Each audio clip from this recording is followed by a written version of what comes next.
बनवारी लाल पुरोहित की उम्र भी है और शायद वो पुराने वाले जनसंघ के ज़माने के नेता होंगे, तो शायद वो झुकते नहीं होंगे। उन पे दबाव था, जैसा लग रहा है। आपको भी यही आशंका है?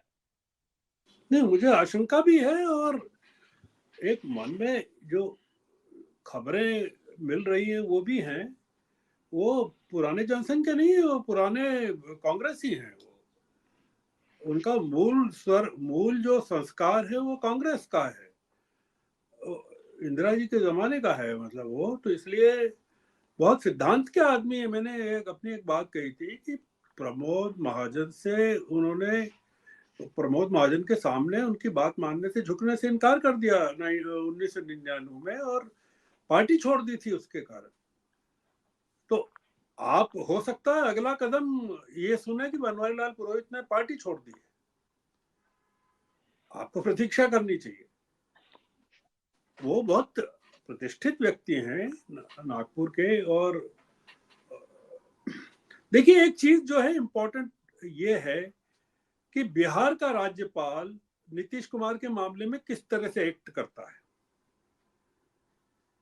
वो इस्तीफा देते हैं पहली सरकार से और दूसरी सरकार में गठबंधन में जाके पेश करते हैं और उनको शपथ दिला दी जाती है।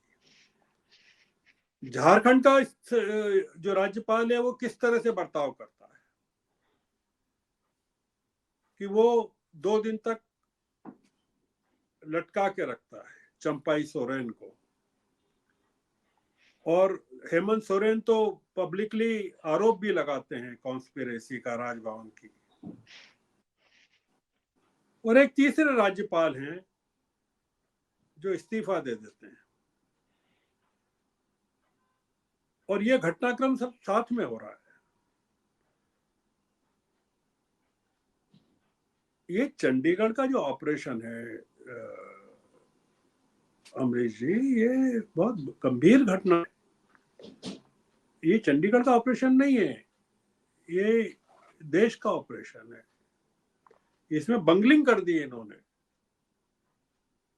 वो एग्जीक्यूट ठीक से नहीं किया, इसलिए पूरा का पूरा घपला हो गया।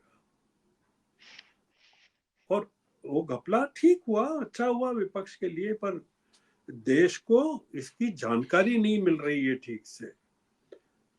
लोग कोई बताने को तैयार नहीं है, कोई मीडिया पे बहस नहीं है।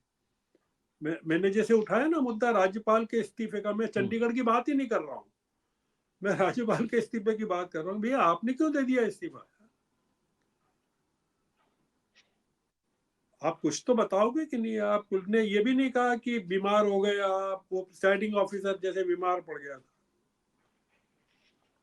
केवल ये कि व्यक्तिगत कारणों से। तो क्या आप, ये खबरें सही है क्या कि वो इस्तीफा देने के पहले प्रधानमंत्री से भी मिले थे और गृह मंत्री से भी मिले थे दिल्ली में?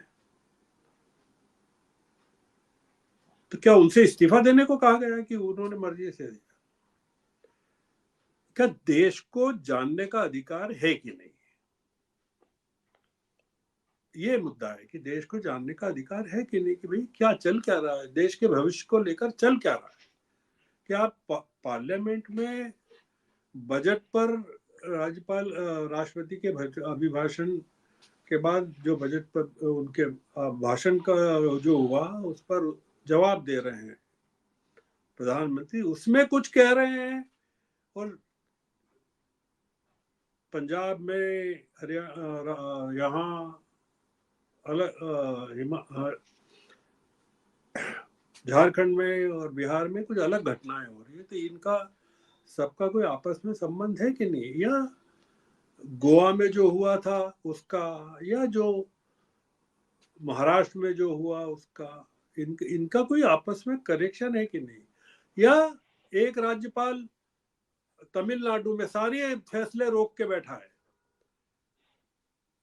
स्टालिन सरकार। एक दूसरे राज्यपाल केरल में, मतलब वो हमारे दोस्त थे बहुत अच्छे, पर उनका जो कॉन्फ्रंटेशन चल रहा है आप देख रहे हैं वहां। ये जो तमाम चीजें हैं कि जो अभी चल रही हैं, वो ये बताती हैं कि सब कुछ ठीक नहीं है। और ये सरकार जो अपने आप को इतना पवित्र घोषित करती है, राम मंदिर के भगवान रामलला के सामने साष्टांग लेटी हुई, वो